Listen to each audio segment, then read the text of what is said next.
Hollywood in the 50s and its biggest female star, Marilyn Monroe.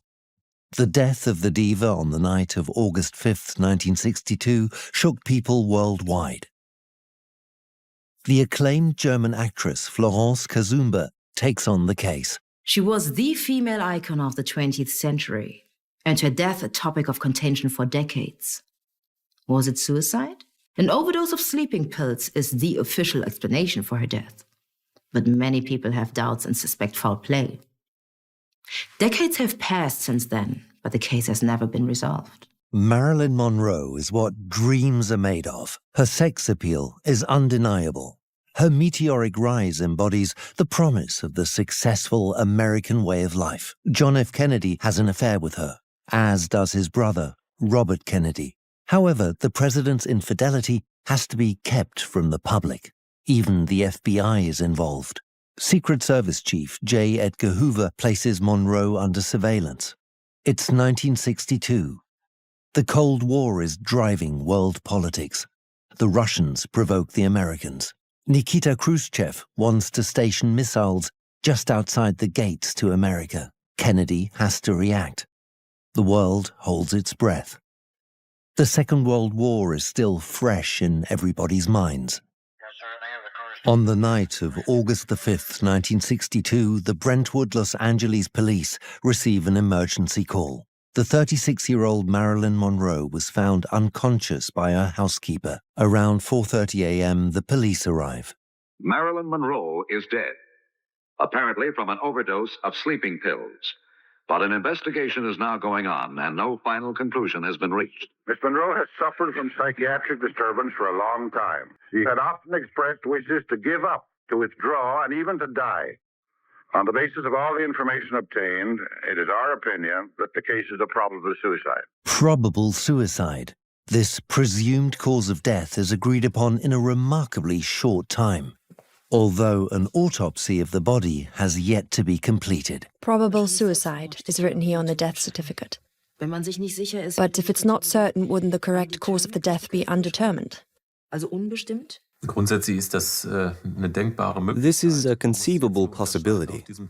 The only distinction to be made on this death certificate is that the cause of death is acute barbiturate poisoning resulting from an overdose. That is clearly defined.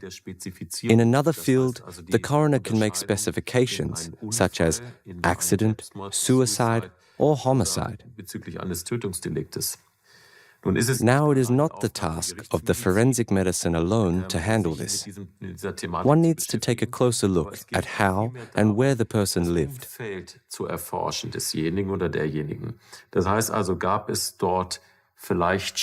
Were there already attempted suicides in the past? Were there mood swings? Is there a history of mental or psychological illness? Hollywood in the 1950s. A dream factory, the promise of a better tomorrow. Marilyn is a dazzling star in a glittering world. But this fame comes at a high price. She is addicted to pills. Without tranquilizers and stimulants, she simply cannot cope with the pressures of the film industry.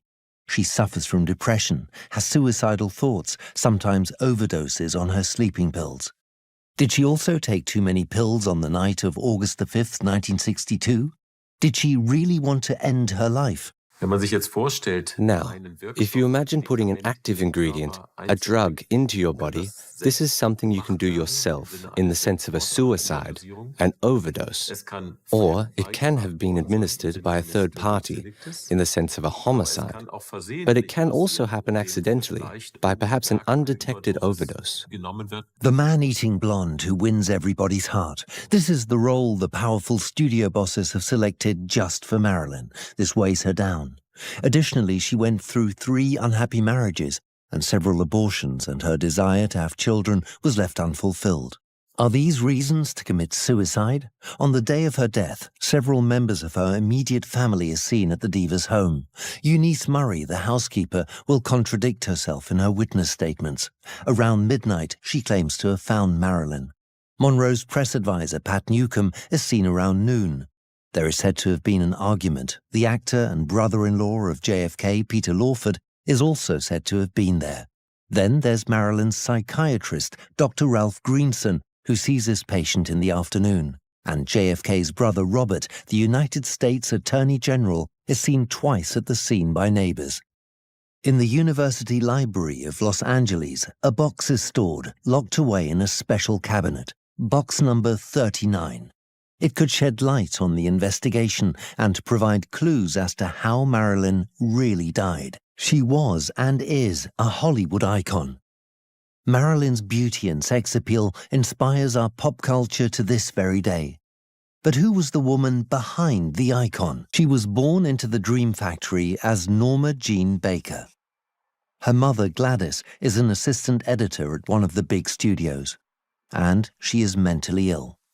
Norma Jean, alias Marilyn, never knew her father. Still a baby, her manic-depressive grandmother is said to have tried to suffocate her with a pillow. As a child, she passes through several foster homes where she was very unhappy. There were 11 foster homes when she was a child. She was a very, how shall I put it, very easily victimized. And so in at least one home, she was sexually victimized. And this is traumatic. It's like post-traumatic stress disorder cause. Historian Lois Banner has been studying the history of feminism for many years, including the phenomenon of Marilyn Monroe. The 16-year-old teenager has ambitions like no other. She makes a decision that will change her life forever. Marilyn was absolutely intent on becoming a great star. And so she did everything to get there. She followed every single path. She went a little too far, but she took singing lessons. She took acting lessons. She took lessons to become a mime. Not without success.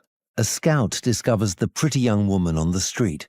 Overnight, Norma Jean Baker turns into a highly sought-after photo model with the name Marilyn Monroe. The camera loves her seductive look and scantily veiled curves. The spotlight quickly casts its first shadows. The star suffers from depression. She suffered from bipolar condition, and the form of bipolarity that she suffered from, manic depressive disorder, you go up and down very fast.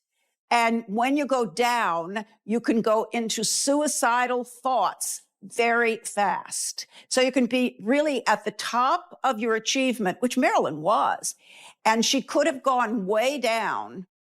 In Hollywood, an addiction to prescription drugs is a tolerated side effect of being in the limelight. As long as the box office is thriving, Marilyn Monroe shoots one film after another with John Huston and Billy Wilder.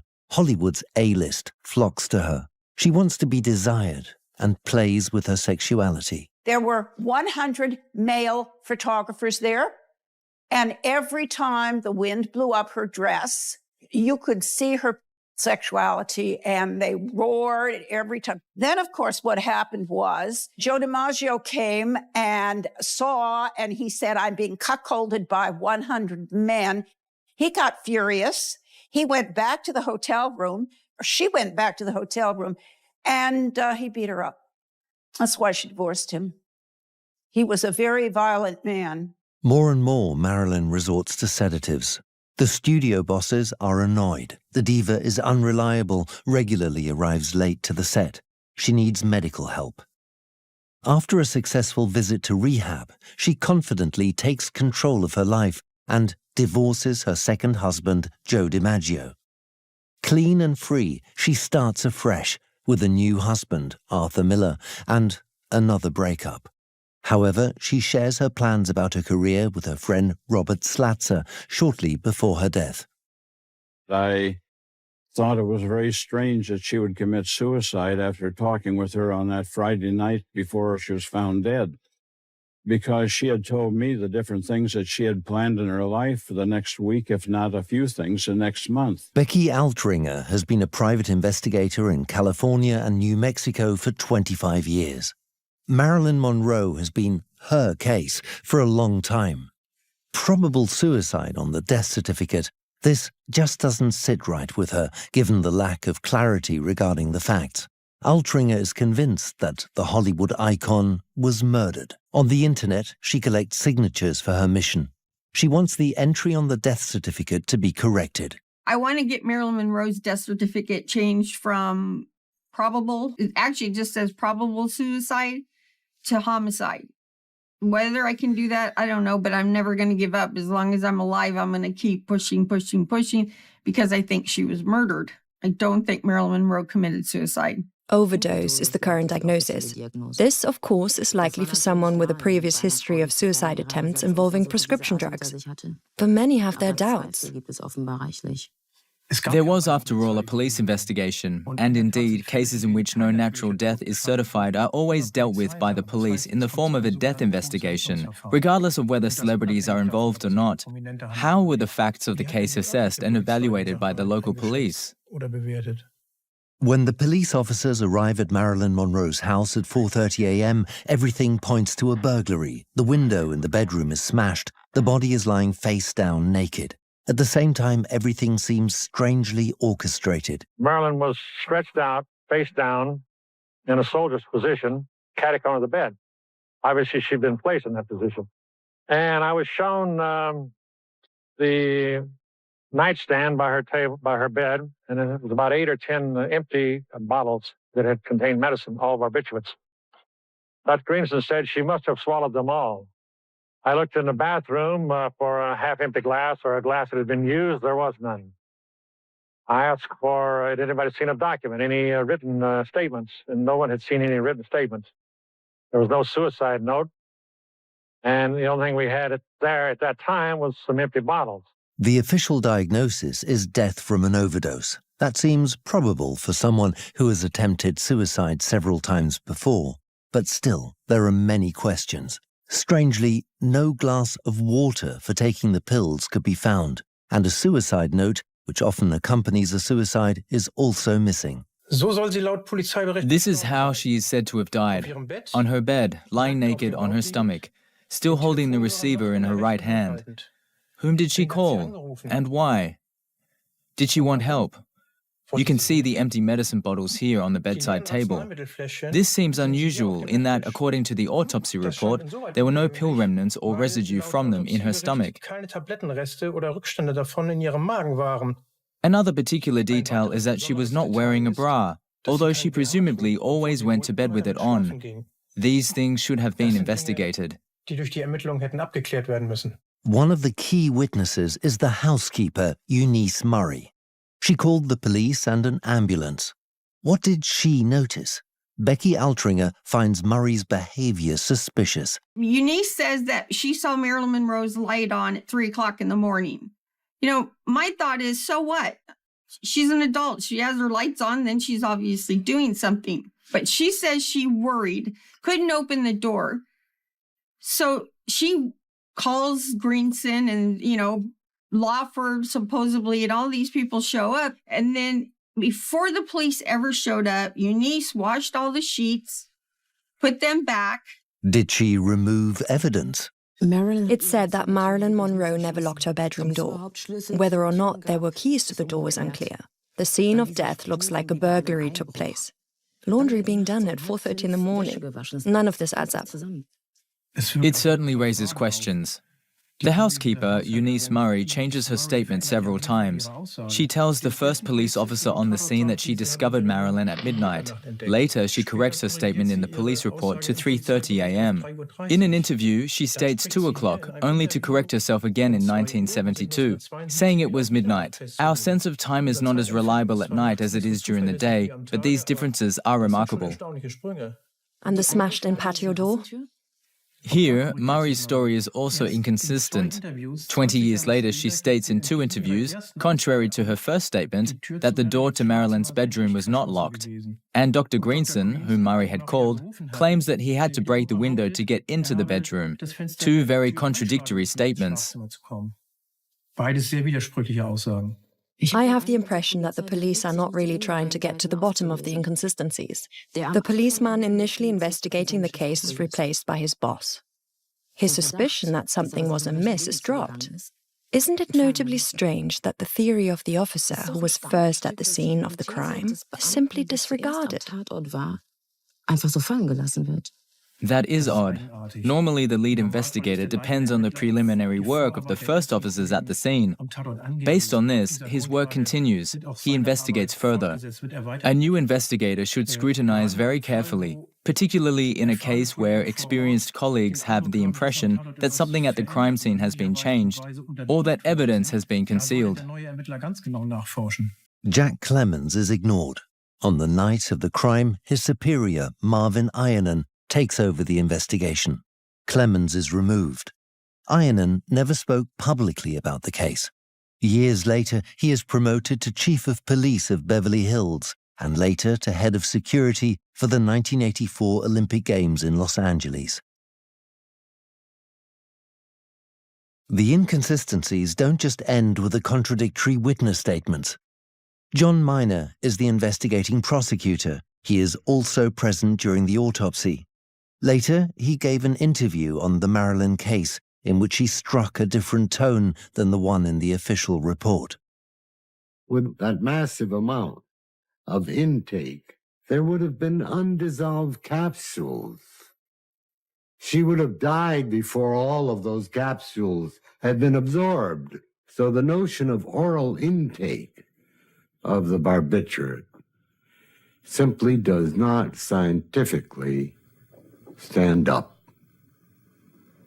It just didn't happen that way. That the colon was exposed to a toxic substance.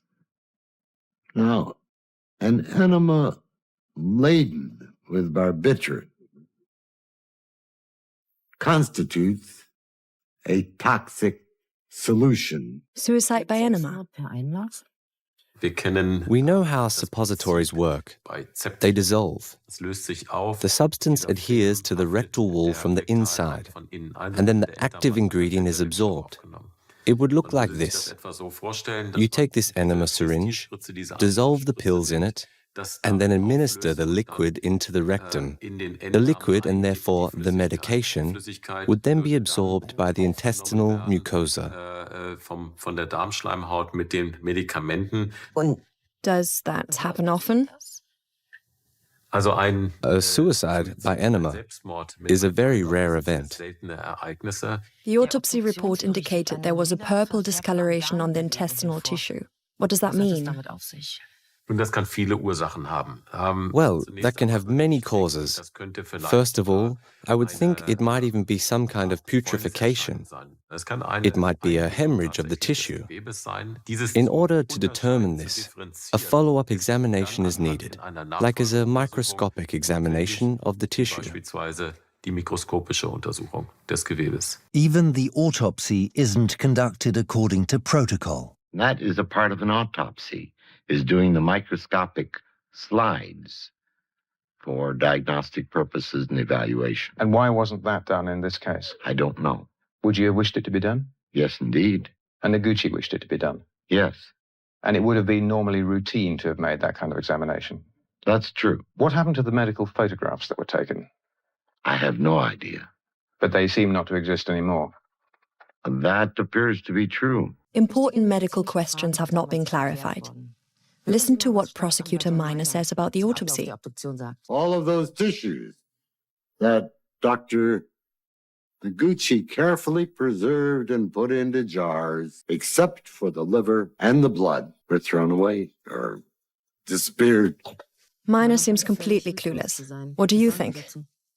I am very puzzled by these statements. The public prosecutor is supposed to be the head of the investigation, meaning he is ultimately responsible for ensuring that investigations are conducted in a thorough and flawless manner. And the fact that investigations he considers to be necessary are not carried out is strange.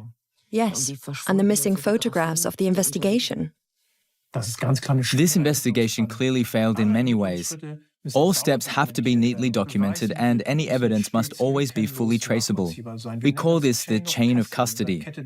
Who had what, when, where, how, with what and why in their hands, examined it and passed it on. This applies to securing the evidence at the crime scene, to its presentation in court, in order to prevent any mix-ups or tampering from happening. All the evidence disappears. Tracks are covered, organ samples are stolen from the laboratory, Marilyn's phone records and her police file are nowhere to be found. All the information about Marilyn's death, investigations, et cetera, someone destroyed them. So the police have no record of any investigations that they did into Marilyn's death. And frankly, they really almost didn't do any. It's shocking. It's shocking. For that to happen, someone who had a lot of power had to be involved. The puzzle can only be solved by looking into what happened on the day of her death. Around 9 a.m., Marilyn comes into the kitchen and, according to her housekeeper, only drinks a glass of grapefruit juice for breakfast. At around noon, her personal PR consultant, Pat Newcomb, wakes up. She has a cold and has spent the night at her house. The two argue. Only Pat Newcomb knows what they fought about, and she remains silent. Around 4:30 p.m., Marilyn calls her psychiatrist, Dr. Greenson, and asks him to come by. He arrives around 5:15 p.m. and stays in the house for about 2 hours. After that, Marilyn is said to have spent 2 hours in her bedroom on the phone. Housekeeper Murray tells the first officer that she noticed something was wrong around midnight, when she had to go to the toilet and discovered Marilyn unconscious. During her second interrogation, still at the scene, she corrects this statement to 3:30. Doesn't that make her a potential suspect? At night, it is sometimes difficult to know what time it is, especially when you have just woken up. But a time difference of over 3 hours? That is quite strange. In any case, the housekeeper calls Dr. Greenson, and he, in turn, calls Marilyn's general practitioner, Dr. Engelbert, for help. Strange. According to the autopsy, Marilyn died around 10 p.m. This was estimated based on the level of rigor mortis. It wasn't until 4:25 a.m. that those present called the police, who arrived 5 minutes later. What happened between 10 p.m. and 4:30 a.m.? The housekeeper, Eunice Murray, states that she found Marilyn unconscious. She therefore calls the family doctor and friend, Dr. Ralph Greenson. Dr. Ralph Greenson is the psychiatrist of the stars, the shrink of Hollywood. His patients include Vivian Leigh, Tony Curtis, and of course, Marilyn Monroe. She is not only his patient, rumor has it they also had a sexual relationship. Greenson was her therapist the last year or so of her life. He was Freudian, which means a lot of things, and he was probably the most eminent psychiatrist on the issue of patient-therapist relationships. He has been accused of murdering her. Does the therapist have a motive to kill his patient? Yes, if the possible intimate relationship with Marilyn were to become public knowledge, Dr. Greenson would lose his license as a psychiatrist. Why are there so many contradictions, so many recanted or changed testimonies? Doesn't someone like Dr. Greenson raise suspicion? Of course, it looks suspicious at first when someone keeps changing statements, especially someone who plays such a central role. Yes, Dr. Greenson is not just any witness. In fact, he was a frightening character in the whole story. He certainly wanted to help this woman, but he used methods that are considered massively inappropriate and dangerous from today's perspective. And they were not considered appropriate even in his own time. He called it unorthodox treatment, that he brought her into his family, that he brought her to dinner and told her to befriend his children. These are huge ethical violations, highly unprofessional conduct. Later, he had to justify his methods and behavior. It is interesting that a month before her death, he was consulted by and met her almost every day. He had his wife take her home after their therapy sessions, but he did that because Marilyn was picking up men off the street. She was a sexual addict, and she would pick up men, or she'd bring cab drivers into her house. So Greenson was doing his very best to help her, but His letters and his files indicate that Marilyn was driving him crazy. Dr. Greenson, his relationship with Monroe was controversial. He was with her the afternoon before her death. However, the housekeeper, Eunice Murray, not only called Dr. Greenson for help, but also dialed 911. The ambulance immediately sets off at around 10 p.m. Paramedic James Hall is on the scene before Dr. Greenson and administers life-saving measures. Marilyn is given artificial respiration, but Dr. Greenson takes over the second he arrives.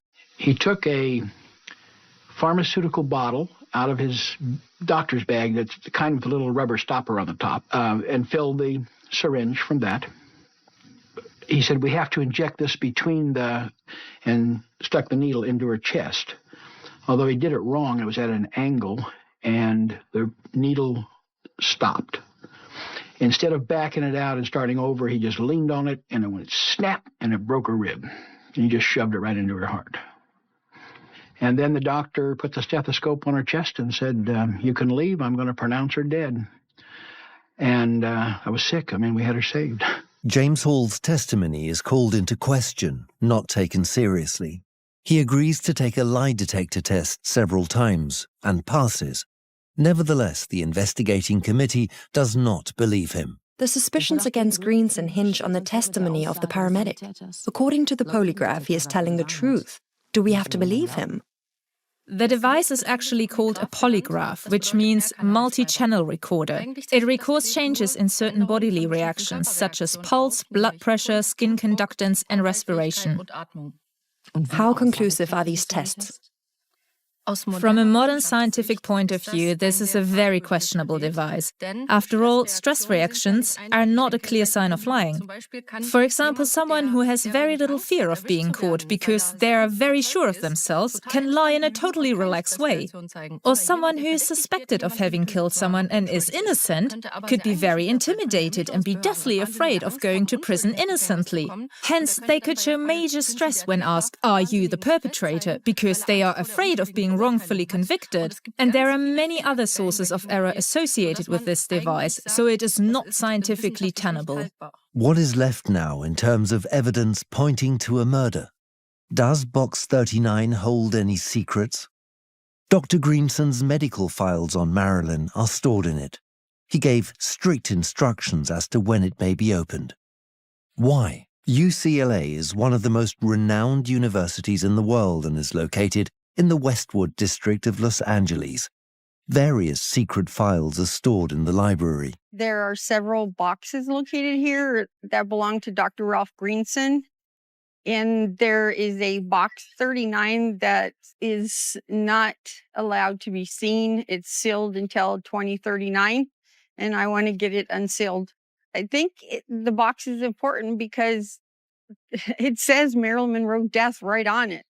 It could be him confessing. It could be anything, but we have a right to know, as citizens, and I don't believe they should keep it sealed. Why are they keeping it sealed? What does Dr. Greenson have to hide? Was the adrenaline injection which he gave Marilyn in the heart fatal? Is the testimony of the paramedic James Hall true? He is shocked by the brutality of the doctor's actions. The paramedic testifies that he saw Greenson inject her directly in the heart. What's all that about? Well, the injection directly into the heart, the so-called intracardiac injection, was carried out in the past during resuscitation measures in cases of cardiac arrest. Therefore, an emergency drug, for example adrenaline, was drawn into a syringe. This syringe was then taken, I'll show you here on the skeleton model, and then injected accordingly in the area of the heart. What you then do is to orientate yourself at the sternum and then in the lower areas of the intercostal spaces, where the needle penetrates through the pericardium into the heart, where the drug is administered. Such steps can of course be seen in subsequent post-mortem examinations and are also included in post-mortem reports, which was not done in this case. was nicht beschrieben wurde. That means the autopsy is a dead end. The samples and photographs have disappeared. What secrets are stored in the box that it can only be accessed 80 years after Marilyn's death, when all eyewitnesses have also passed on? So what's in the box? Did he confess and put it into this box? And why did he make it to where you couldn't open it until 2039? And my thinking is everybody will be dead by then. Everyone that was involved. So he can go ahead and confess. Because I think in the end, he was the one who killed her. I think he was the one that pushed that needle in her chest. The box is highly classified. This is evidence that makes Dr. Greenson a suspect. Could she have been dangerous to him if she had made his medical transgressions public? He has a psychological grip on Marilyn. In the bedroom, it looks as though several people have been in the house at or around the time of her death. A conspiracy? Dr. Greenson is privy to Marilyn's secrets. He knows that his patient has contacts in the highest ranks of government. Where is the crime scene? Did a murder take place in the guest house, and did Dr. Greenson then drag the body into the bedroom and stage a suicide? In addition to Dr. Greenson, paramedic Hall also encounters Pat Newcomb, the Hollywood icon's press agent, in the bedroom. Later, he describes her as downright hysterical. So when I asked her, he never spoke to anyone, never did an interview, never talked to the press. You just left the country for 3 months. And I asked her why. And she said, well, she goes out of the country all the time. But I thought it was odd that she left that the day after Marilyn. And so did Eunice Murray. She left the next day too. When Pat Newcomb came back, she was given a really good job with the government.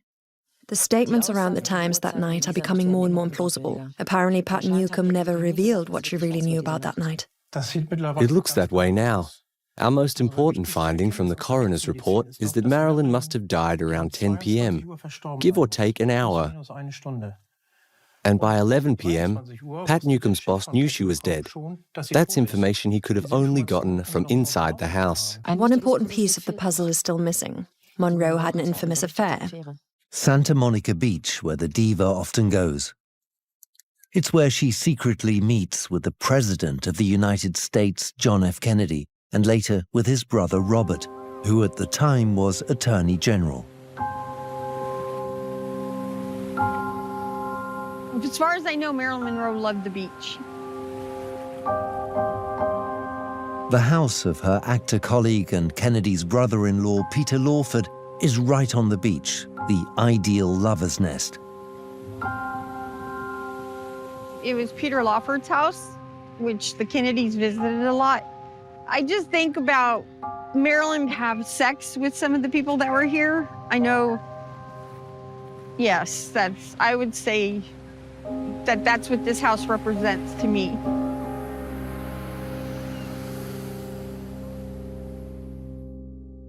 In the late 1950s, Lawford's villa on the beach in Santa Monica is a magnet for the high society.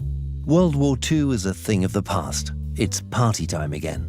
It's where the President of the United States secretly meets Marilyn incognito for lovers' trysts, until the affair becomes public in Madison Square Garden.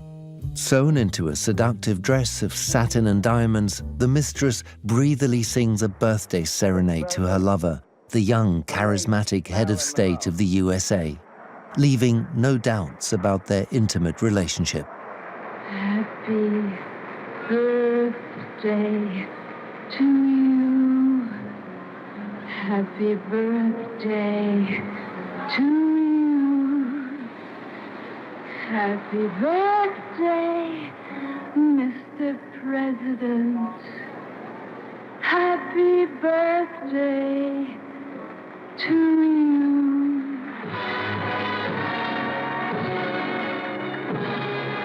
It was Marilyn's performance at JFK's birthday party at Madison Square Garden in 1962 that, in the end, destroyed Marilyn.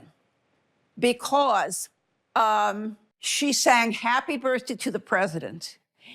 in such a sensual way that Dorothy Kilgallen 2 days later said, well, there was Marilyn making love to JFK in front of 40 million people. Avoiding scandal is of utmost national importance. Voters must not lose their confidence in a statesman of integrity who places family welfare at the center of the state doctrine. Family is sacred. Jackie Kennedy, the beloved First Lady and Mother of the Nation. What does Marilyn have to offer that can beat that? She thought it was a big joke, but it wasn't a big joke because JFK ditched her big time after that Madison Square Garden exposure, because it was really something.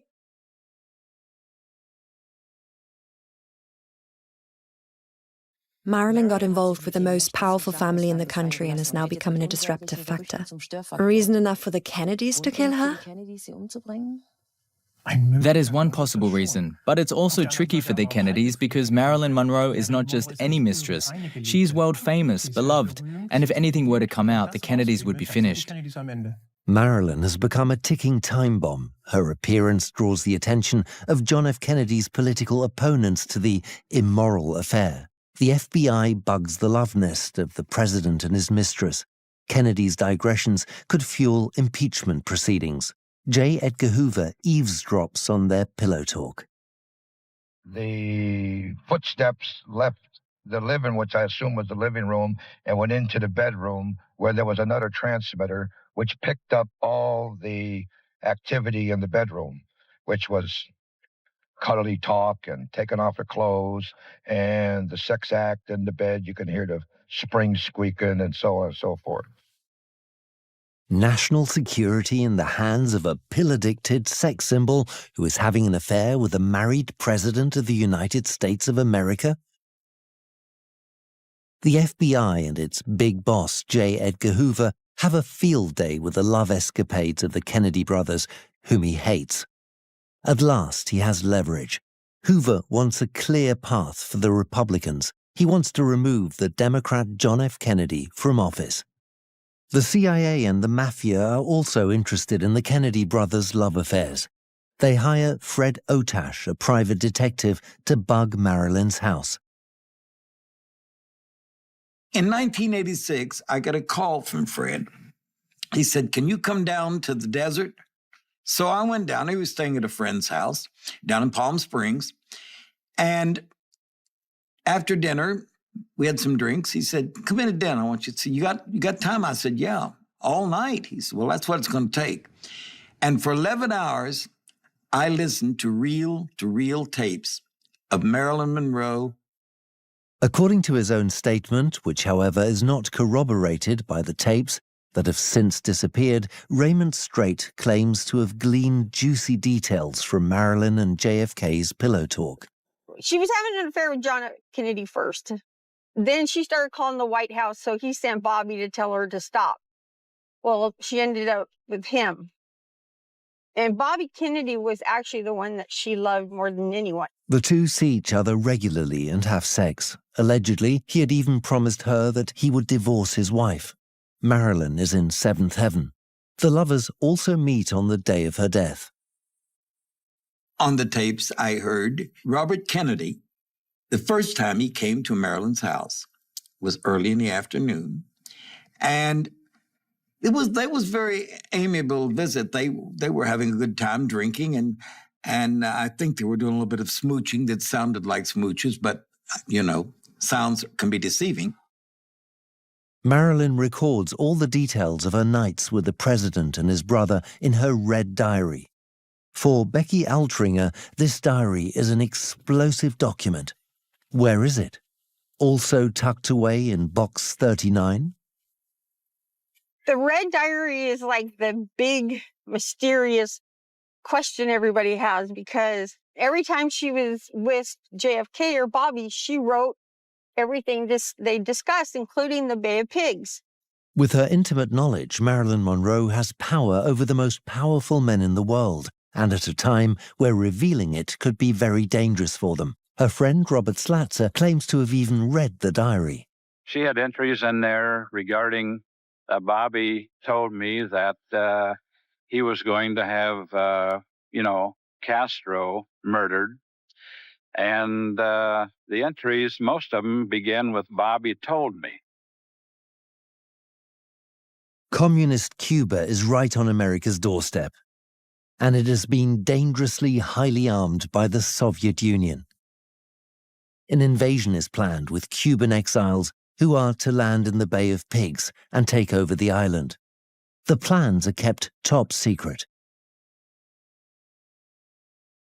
I told her that walking around with that was just like having a walking time bomb, and not to tell anybody else about it. And she declared herself sympathetic to Fidel Castro in an letter that she wrote to Lester Markell, who was the book editor for the New York Times. So the FBI, J. Edgar Hoover, was really upset by her. He was upset by the involvement with the Kennedys.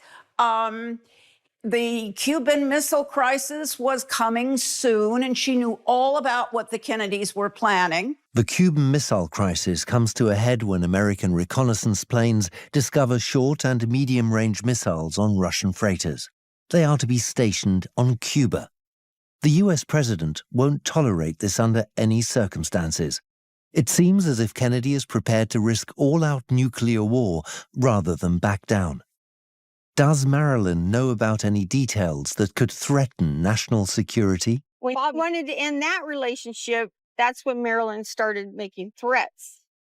She threatened to come out with everything. She was going to do it the next day. She was going to go to the media. And she was talking about holding a press conference the Monday after she died, and she was going to spill everything she knew about the Kennedys, which was a lot. On the day of her death, Peter Lawford and Robert Kennedy are said to have been at her house in the afternoon and demanded that she hand over the diary. A heated argument ensues. Get the hell out of my house. That was Marilyn. She knew too much and made too many threats, and whether or not she would have followed through with them, they couldn't risk it. They return once more in search of the red diary. So Marilyn comes into the scene. You can hear her, and she's been drinking, but her voice was kind of slurred. She wanted to know, what are you back here for? I thought you were leaving. And they had a conversation, and she said, oh, you people just use me. That's all you want to do is just use me. You don't care about me. You just use me, and I'm tired of being used. Those were her exact words. I'm tired of being used. And let me tell you something, Buster. What I know would make the headlines. And Bobby Kennedy told her, he said, you better keep your mouth shut if you know what's good for you. I know what's good for me. I'm Marilyn Monroe, and you're not messing. She didn't use the word messing. She used the F word with some extra here. And he says, I know who I'm dealing with, but you don't know who you're dealing with. Marilyn got really hysterical with Bobby. You could hear them smother. Be careful with the pillow. Watch out for the shot. And I'm not sure if that was somebody be giving a shot or what was going on, but it was obviously that she was being smothered. I believe they all got together and came up with some story to protect everybody that was involved. I believe Kennedy told Greenson to kill her, and that's exactly what they did. And you're talking the president of the United States. Who's going to go against the president of the United States? No one. The case is a maze of conflicting statements and suspects. When we put it all together, can we see what happened that day at Marilyn's house? In the afternoon, Robert Kennedy is said to have arrived at Marilyn's between 3 and 4 p.m. He sends housekeeper Murray and her son-in-law Jeffries home. Then a heated argument ensues. It's possible that Kennedy wanted to make it clear that she should leave the president, John F. Kennedy, and himself, the Attorney General, alone. This must have upset her. When Murray and Jeffries return around 4:30 p.m., they find a completely distraught Marilyn. The housekeeper therefore calls the psychiatrist, Dr. Greenson, to help. Greenson comes to the house and looks after Marilyn from 5 to 7 p.m. Then he goes home again. Jeffries now testifies that Robert Kennedy came back in the company of 2 men at about 9:30 p.m. This might have further upset Marilyn. Maybe. In any case, if it's true, it's the last thing to happen before her death. Around 10 p.m., Marilyn dies. Whether from a self-administered overdose, a heart injection, an enema caused by a stranger, or the wrong medication being administered. We don't know. The official verdict, probable suicide, fanning flames of doubt. Given the evidence, it seems that calling her death improbable suicide might be just as valid. Cover-up or cold case? In 1982, the Los Angeles District Attorney reopened the investigation, but to no avail. The circumstances of her death are still in dispute. One thing seems clear. It is unlikely she swallowed a deadly dose of sleeping pills. However, Marilyn's death can't change our fascination with her. In her own words, she just wanted her right to twinkle, and in that she prevailed. Her star over Hollywood twinkles brighter than ever.